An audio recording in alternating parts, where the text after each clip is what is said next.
구하옵나이다. 아멘.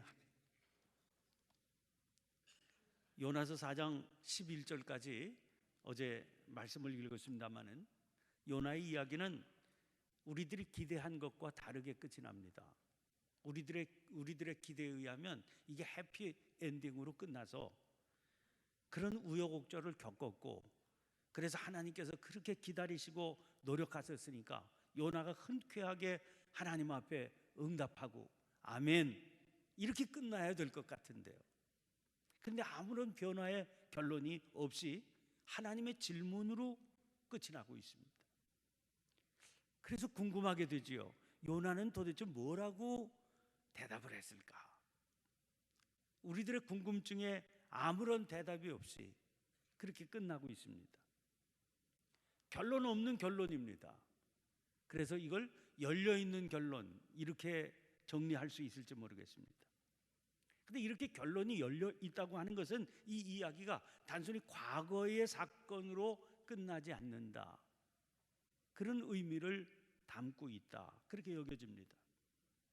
그래서 마지막 시간인 오늘 다시 본문 1장 1절의 말씀으로 돌아오게 됩니다. 그리고 다시 돌아온 새로운 1장 1절의 요나는 바로 요나가 되는 겁니다.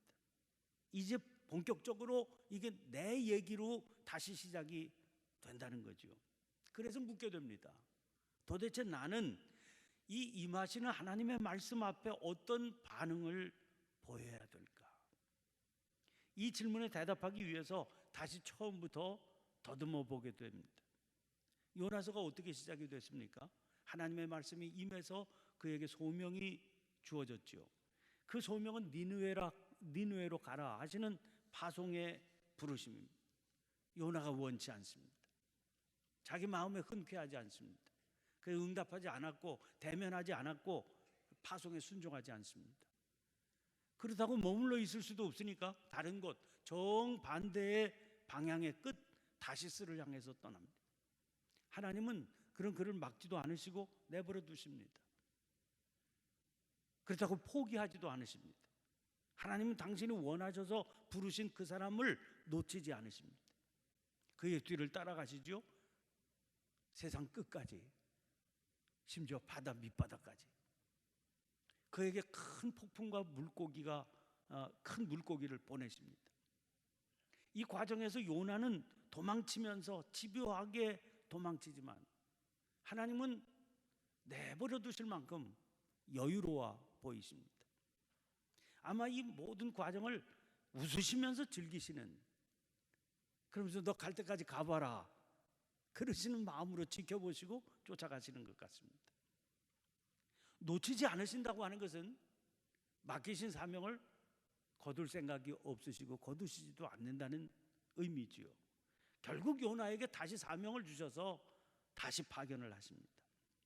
하나님은 맡기신 사명에 대해서 요나가 자발적으로 자원하는 마음으로 당신의 마음을 닮아서 사명을 감당하기를 원하십니다. 포기하지 않고 뒤따라가시면서 계속해서 그런 응답을 요구하십니다.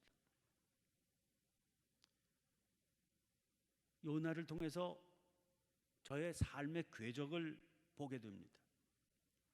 지난번에 그 말씀을 인도하면서 고백했던 것처럼 신학교 졸업할 때 임지 문제로 기도했습니다. 그러면서 하나님 앞에 약속을 했죠. 하나님, 가라고 보내시는 곳이면 제가 어디든 가겠습니다. 첫 번째 임지 간현교회를 허락해 주셔서 거기서 나름대로 열심히 목회를 했습니다. 20대 후반에 가가지고요, 만 30살 됐을 때 떠났는데 거기서 예배당 짓고 그러면서 정신없이 살았습니다. 그 부목사로 불러주셔서 아현중학교에서 목회를 했습니다. 2년 몇 개월 부목사 생활을 했는데 모시고 있던 이제 담임 목사님이 은퇴하셨습니다. 그래서 무조건 가야 되겠다. 그리고 갈 길 구하고 기도하는데 첫 부르심이 빚더미 위에 앉은 철원중학교입니다. 아무런 불평 없이 떠났습니다.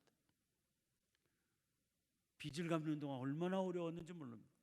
머리는 쪼개질 것 같고요, 위장병이 걸려가지고 이 스트레스 받아가지고 위험이 걸려서 아주 꼼짝도 못하고 그렇게 지난 시간입니다. 이제 그렇게 몇 년을 지냈더니 정말 행복한 목회의 길이 전개가 됐습니다.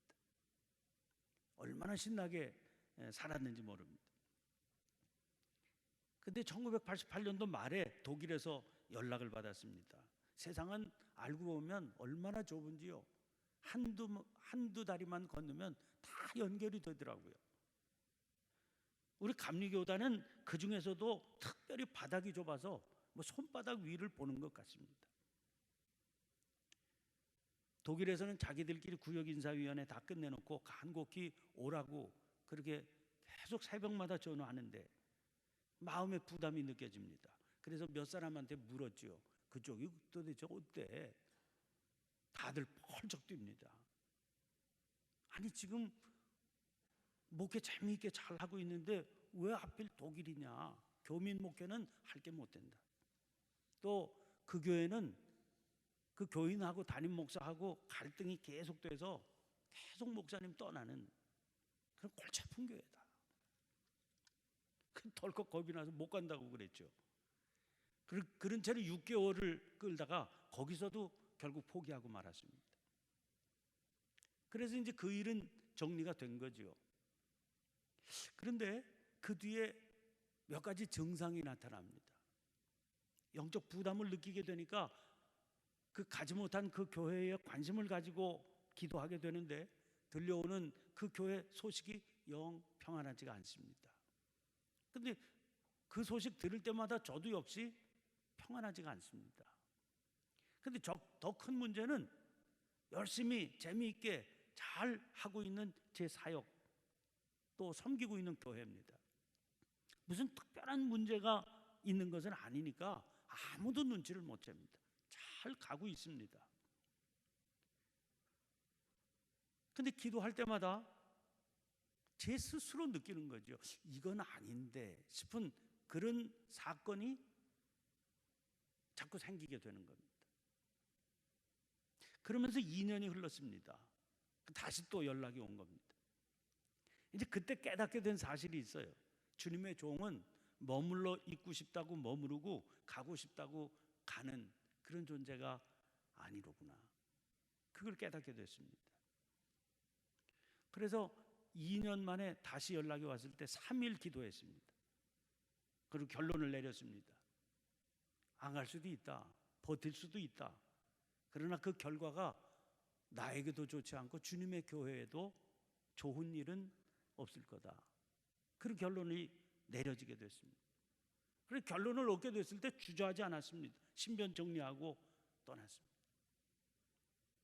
독일로 간다 그러면 다들 공부하러 가는 줄 알아요.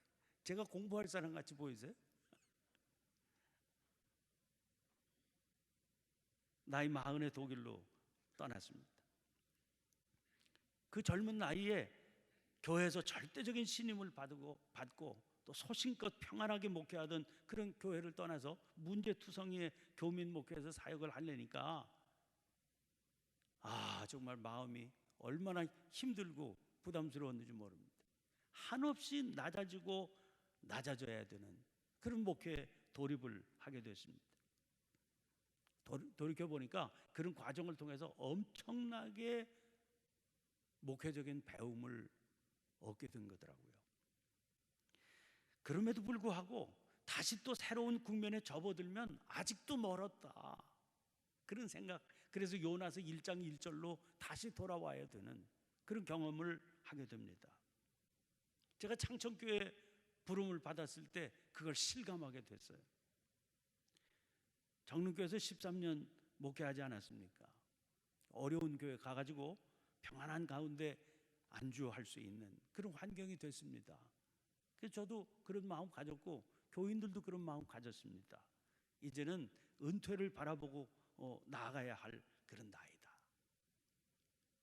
다 사랑을 많이 받고 평안한 가운데 지나고 있는 겁니다. 이런 채로 은퇴다 이렇게 생각해요.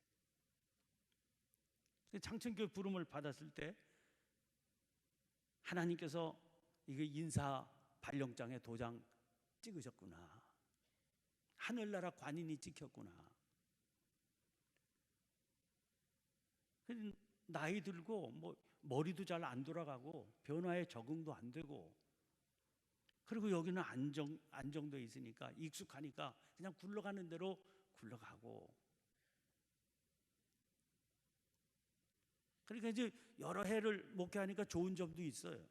뭐 교회 안에 이런저런 사소한 일들은 많이 생기지만 저한테까지는 거의 안 옵니다. 교인들도 뭐 이렇게 저렇게 불평하다가도 담임 목사님 아시냐, 그리고 부목사님 선에서 다 끝나지 저한테까지 골치 아픈 일은 안 옵니다. 편안하게 지내는 거예요. 그런데 새로운 도전을 하게 된다. 이게 참 쉽지 않은 결단입니다.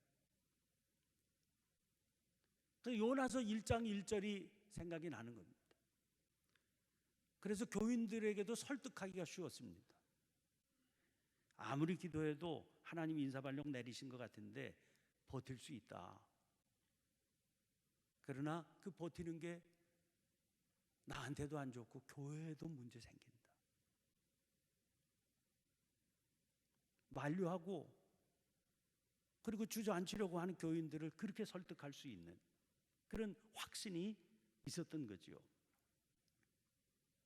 자, 요나는요, 하나님을 정확히 잘 알고 있습니다. 하나님이 어떻게 하실지 너무나 잘 알고 있습니다. 근데 하나님께서 원하시는 게 있어요. 당신을 아는 걸 원하지 않으시고 당신을 닮으라고 하시는 겁니다. 네가 날 아는 게 무슨 소용이 있냐? 넌 날 닮아라. 내 마음을 닮아라. 그러시는 겁니다. 하나님에 대해서 아는 것으로는 그분의 성품 그리고 그분의 가치관이 이루어질 수가 없는 겁니다. 그래서 우리는 그분을 닮아가는 게 필요한 겁니다. 요나는 니느웨를 용서하고 받아들일 수 없는 합리적인 이유를 얼마든지 댈 수 있습니다. 그 이유 한 가지 한 가지가 합리적이니까 다 합당합니다. 말이 되는 거예요. 그러나 그런 식이라면 하나님께서 요나를 용납하실 수 없는 합리적인 이유는 또 얼마나 많이 있겠습니까? 우리는 그걸 스스로 깨달을 수 있는 능력이 없습니다. 그저 우리가 할 수 있는 건 자기 고집만 합리적으로 내세울 수 있을 뿐이죠. 이 고집이지요.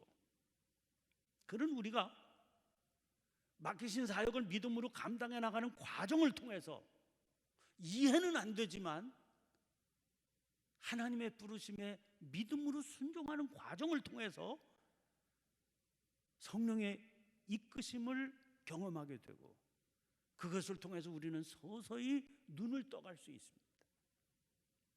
그러므로 하나님께서 맡기신 사명의 길이라고 하는 것은 감당을 하면서 곧 하나님께서 우리를 변화시켜 나가시는 그런 과정이 되는 겁니다. 특별히 그 바로미터가 이웃을 하나님의 마음으로 받아들이는 일입니다. 그게 사명이거든요. 언제든지 하나님께서는 요나에게 당신의 자비로우심을 보여주십니다. 내가 알고 있는 나의 이 모습, 그러면서 요구하세요. 너도 이거 닮아라. 너도 이 마음을 품어라.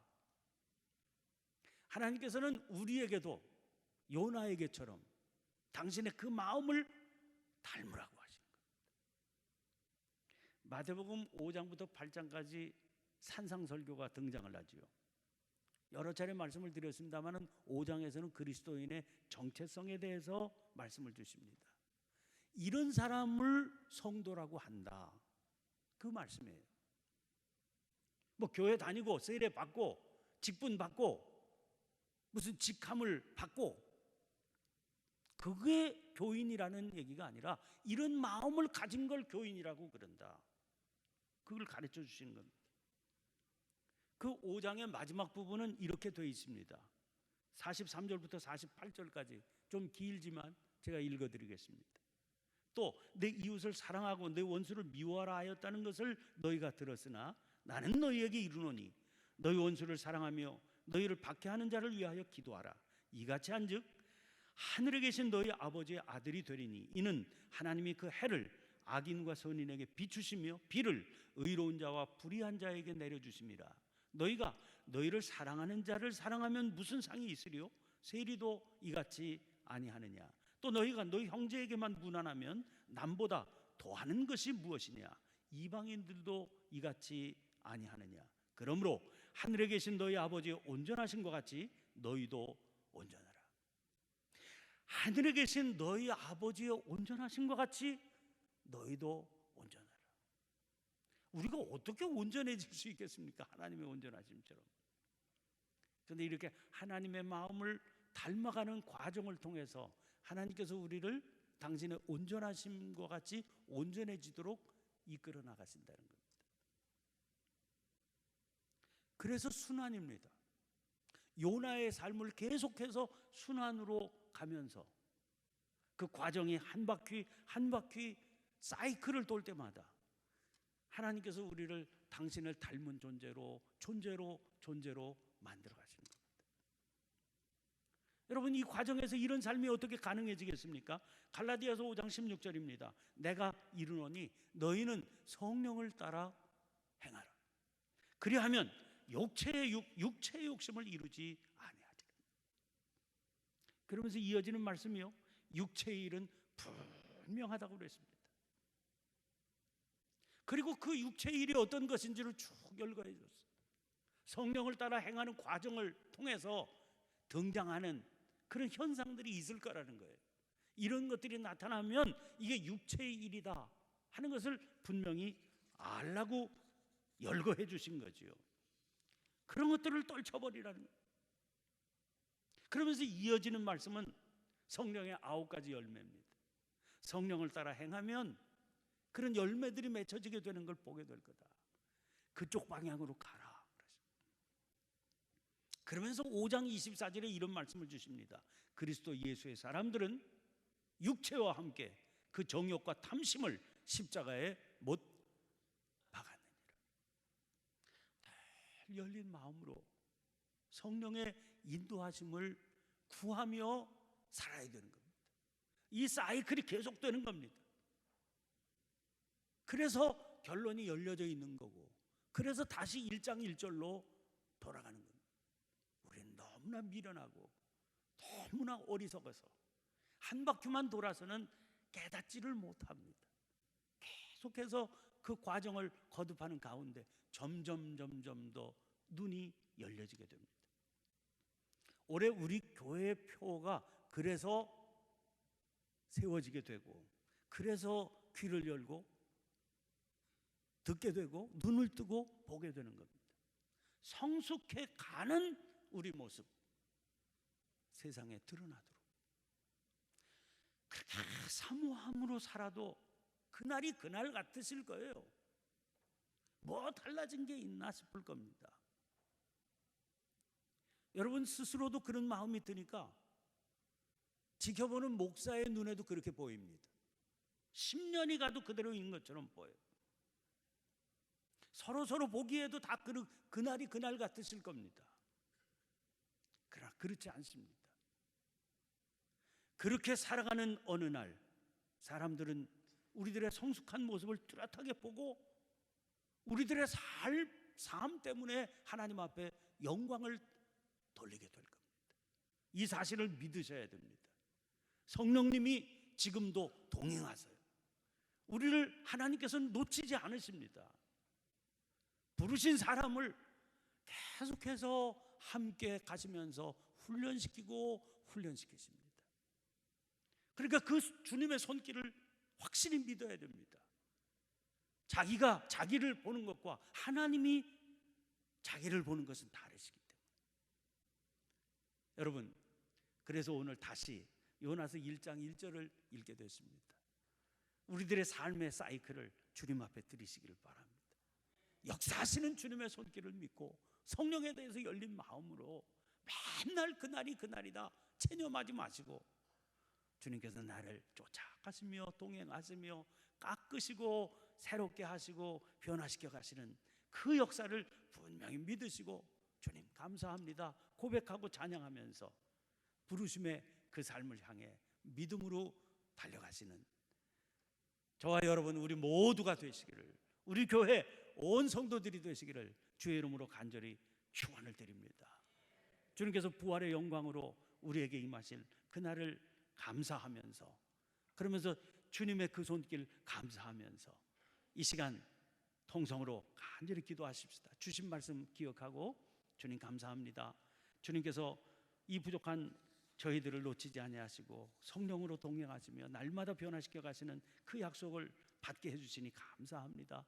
주님께서 부활의 영광으로 임하시는 것처럼 저희들의 모습이 성숙해가는 모습으로 세상에 드러나는 그 소망을 간직하고 주님 소명의 이 길을 끊임없이 달려갈 수 있는 저희가 되게 주옵소서. 낙심하고 주저앉지 않고 계속해서 주의 부름의 상을 향하여 달려나가게 축복해 주시옵소서. 간절히 기도하시고 나라와 민족을 위해서도 기도하시고, 그리고 또 가정과 우리의 사업을 위해서, 또 자녀들을 위해서도 기도하시기를 바랍니다. 특별히 오늘 새벽에는 취업생들과 그리고 자녀들을 위한 안수기도가 있습니다. 원하시는 분들은 앞으로 나오셔서 기도받고 돌아가시기를 바랍니다. 우리 주여 한번 힘차게 외치고 통성으로 또 성령께서 기도하게 해주시는 제목을 따라 자유롭게 기도하시고 자유롭게 돌아가시기를 바랍니다. 함께 기도하십시다.